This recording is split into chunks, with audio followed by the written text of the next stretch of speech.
오늘은 갈라디아서 강의 얼마만큼 사랑하실까라는 제목으로 말씀을 나누겠습니다.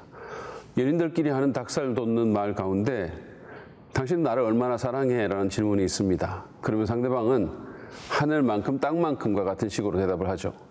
우리는 오늘 이 질문을 하나님의 사랑에 대해 한번 해보려고 합니다. 하나님은 우리를 얼마나 사랑하실까요? 바울은 이 질문에 대해 아브라함, 모세, 그리고 예수님 이 세 남자의 이야기를 통해서 우리에게 대답을 주려 하고 있습니다.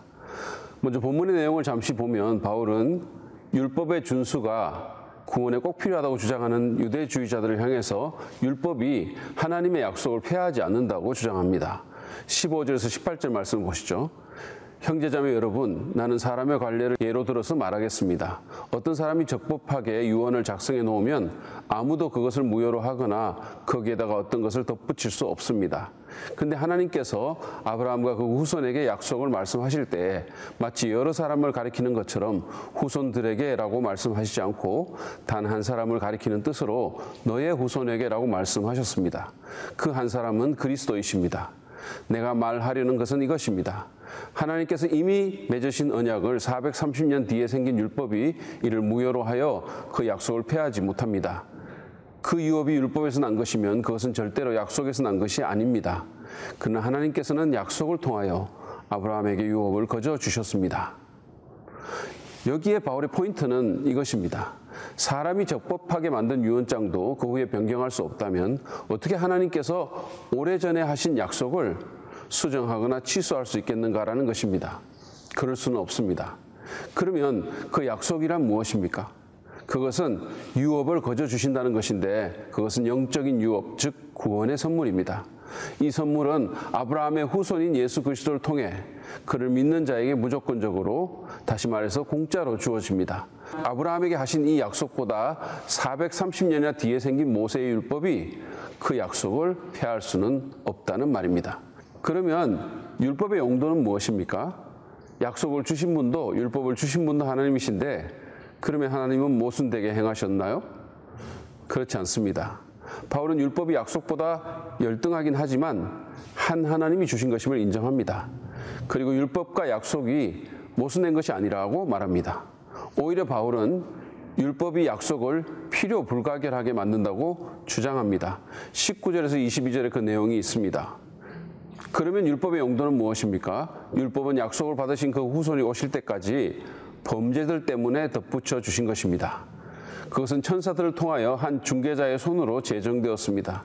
그런데 그 중개자는 한쪽에만 속한 것이 아닙니다. 그러나 하나님은 한 분이십니다. 그렇다면 율법과 하나님의 약속과는 반대되는 것입니까? 그렇지 않습니다. 그 중개자가 준 율법이 생명을 줄 수 있는 것이었다면 의롭게 되면 분명히 율법에서 생겼을 것입니다. 그러나 성경은 모든 것이 죄 아래에 갇혔다고 말합니다. 그것은 약속하신 것을 예수 그리스도를 믿는 믿음에 근거하여 믿는 사람들에게 주시려고 한 것입니다. 이 본문에 나오는 그 후손은 바로 예수 그리스도이시고 중개자는 모세입니다. 이 말씀의 포인트를 요약하자면 이렇습니다. 첫째, 율법을 주신 하나님과 약속을 주신 하나님은 한 하나님이십니다. 둘째, 율법은 약속보다 열등합니다. 왜냐하면 약속은 하나님께서 아브라함에게 직접 주셨는데 율법은 천사들을 통해 중개자 즉 모세에게 주어졌기 때문입니다. 세 번째로, 그러나 율법과 약속은 서로 모순되지 않습니다. 단지 그 역할이 다를 뿐입니다. 넷째, 율법은 우리를 살리기 위해 주어진 것이 아닙니다. 아무도 율법을 지켜 구원받지 못합니다. 다섯째, 그러면 율법의 역할은 무엇입니까? 두 가지인데 먼저 하나는 죄를 드러내는 것입니다. 우리의 죄가 하나님의 거룩한 법의 위반임을 보여주는 것이죠. 여섯째, 율법의 또 다른 역할은 우리가 하나님을 온전히 순종할 수 없음을 깨닫게 해서 믿음으로 말미암는 구원의 약속으로 우리를 몰고 가는 것입니다. 하나님의 높은 기준을 율법을 통해서 제시해서 우리를 절망하게 만들고 대안을 찾게 만드는 것이죠. 그래서 예수 그리스도를 바라보게 만드는 것입니다. 그런 면에서 보면 율법은 실제로 하나님의 사랑과 은혜의 표현이라고 할 수 있습니다. 우리로 하여금 아브라함에게 주신 약속의 성취자이신 예수님을 찾게 만드니 말입니다. 이것이 본문의 내용입니다. 이 본문이 하나님의 사랑에 대해 우리에게 가르쳐주는 것은 무엇일까요? 하나님은 얼마만큼 우리를 사랑하십니까? 첫째로 하나님은 우리의 유익을 위해서 우리를 상처 주실 만큼 사랑하십니다. 여러분, 진짜 사랑하는 사람은 듣기 좋은 말만 하지 않습니다. 오히려 때로 듣기 싫은 말도 하고 상처도 줍니다. 왜냐하면 그의 궁극적인 유익을 원하기 때문이죠. 백화점 같은 데서 아가씨들이 만면의 미소를 띠고 손을 흔들며 고객님 사랑합니다 라고 말하는 것을 볼 때가 있습니다. 근데 그들이 정말로 나를 사랑한다고 생각합니까? 그렇지 않죠. 오히려 때로 인상 쓰고 머리를 쥐어박고 정신 좀 차리라고 말하는 부모님이나 또는 아내가 훨씬 더 우리를 사랑합니다. 우리도 다른 자녀들에게는 싫은 소리 안 해도 우리 자녀에게는 하지 않습니까? 야단도 치고 훈육도 합니다. 왜 그럴까요? 사랑하니까요. 그 아이의 유익을 위해 그 아이가 상처라고 생각할 만한 일도 하게 되는 겁니다. 하나님은 우리를 정말 사랑하십니다. 그래서 듣기 좋은 소리만 하시지 않습니다. 우리의 추한 실상을 노출시키고 우리의 영혼을 괴롭히십니다. 율법을 통해서 우리의 그럴듯한 모습을 제거해버리고 우리가 얼마나 죄악되고 반역적이며 얼마나 비참한 상태에 있는지를 드러내시는 것입니다. 그래서 어떻게든 예수 그리스도의 복음으로 우리를 몰아가시는 것이죠.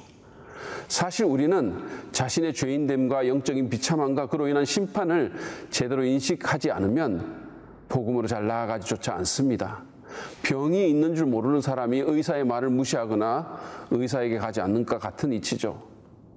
교회 다니면서 복음을 제대로 깨닫지 못하고 구원에 확신이 없는 많은 사람들의 문제가 뭔지 아십니까?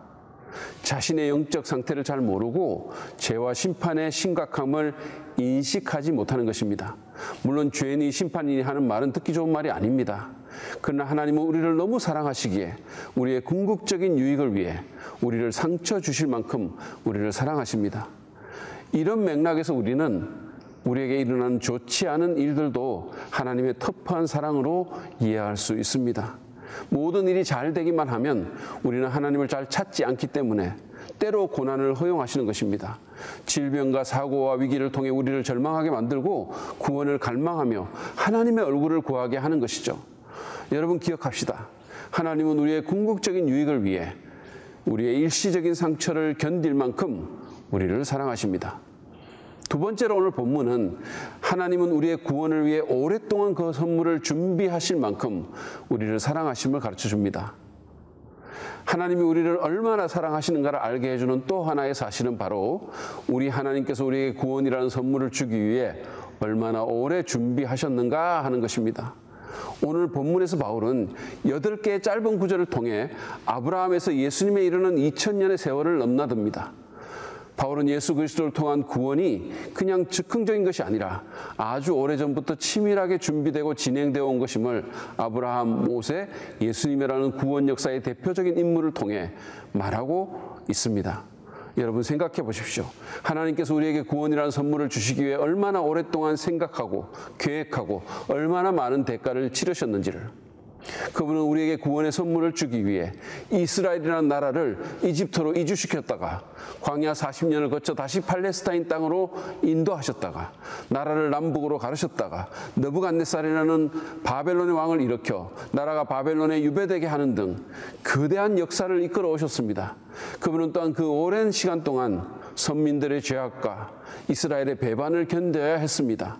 우리의 구원을 위해서 그렇게 긴 시간을 인내하고 준비하신 것입니다. 당신을 위해 오랫동안 준비된 선물이라는 작은 책자가 있습니다. 이 책의 저자인 김민정 목사님은 아담부터 예수 그리스도까지의 긴 구원 역사를 훑어본 후에 이렇게 썼습니다. 하나님께서는 아담이 범죄로 죽게 된 후부터 오랜 세월 인간에게 생명을 주실 예수 그리스도를 준비하셨습니다. 이스라엘을 선택하고 그들을 통해 예수님이 탄생하기까지 하나님은 엄청난 인내와 아픔의 시간을 견디셨습니다. 하나님의 백성인 이스라엘은 끝없이 하나님을 배반했으나 하나님은 구원을 위한 열망으로 그들을 인내하고 사랑하시며 결국 자신의 아들을 탄생시키고 구원의 역사를 이루셨습니다. 구원의 선물을 주시려는 하나님의 마음은 그 긴 세월 동안 상처투성이가 되셨습니다. 그러면서 그는 결론적으로 말합니다. 당신을 위해 오랫동안 준비하신 선물, 그것은 바로 예수 그리스도입니다. 그렇습니다. 하나님은 그렇게 우리를 사랑하십니다. 우리에게 구원이라는 선물을 주시기 위해 그 오랜 세월 동안 상처투성이가 되면서 준비하신 것입니다. 그 모든 아픔과 그 모든 대가를 기꺼이 지불할 만큼 우리를 사랑하셨기 때문이죠. 여러분, 하나님은 그렇게 우리를 사랑하십니다. 우리는 오늘 갈라디아서 3장 15절부터 22절 말씀을 통해 하나님의 사랑의 깊이에 대해 생각해 보았습니다. 하나님이 얼마나 우리를 사랑하십니까? 하나님은 우리의 궁극적인 유익을 위해 상처도 허락하실 만큼 우리를 사랑하십니다. 그분은 또한 우리의 구원을 위해 오랫동안 그 선물을 준비하실 만큼 우리를 사랑하십니다. 여러분은 하나님의 그 사랑을 아십니까? 우리를 살리기 위해 오랜 세월 준비하시고 상처투성이가 되시고 마침내 자기 아들까지 내어주신 그 사랑을 경험하셨나요? 아직도 그 사랑을 받지 않았다면 지금 마음을 열고 예수 그리스도 안에서 나타난 그 사랑을 믿음으로 받아들이십시오. 그러면 아브라함에게 하신 죄사함과 의롭다 인정하심, 자유와 하나님의 백성 삼아주심, 구원과 영생의 약속이 당신의 것이 될 것입니다. 혹시 하나님의 사랑을 깨닫고 구원은 받았지만 지금 삶 속에서 그 사랑을 누리지 못하고 계시는 분이 있으십니까? 하나님의 사랑이 그냥 과거형에 불과합니까? 여러분, 하나님은 지금도 예수님 안에서 여러분을 뜨겁게 사랑하십니다. 우리의 행위와 상관없이 우리를 맹렬히 사랑하십니다. 우리의 유익을 위해 필요하다면 상처도 허용하면서 일관되게 사랑하십니다. 그 사랑에 다시 마음을 여시지 않겠습니까? 여러분의 무감각과 영적인 미온을 회개하고 하나님보다 더 사랑하는 우상이 있다면 그것을 버리고 하나님께 나오시기 바랍니다. 그리고 하나님의 사랑을 이 시간 부어달라고 간구하시기 바랍니다. 율법으로가 아니라 약속을 믿고 사랑으로 살게 해달라고 기도합시다. 아브라함과 모세와 예수 그리스도를 통해 드러난 하나님의 그 사랑이 다시 한번 우리 모두에게 부어지시기를 주님의 이름으로 축복합니다.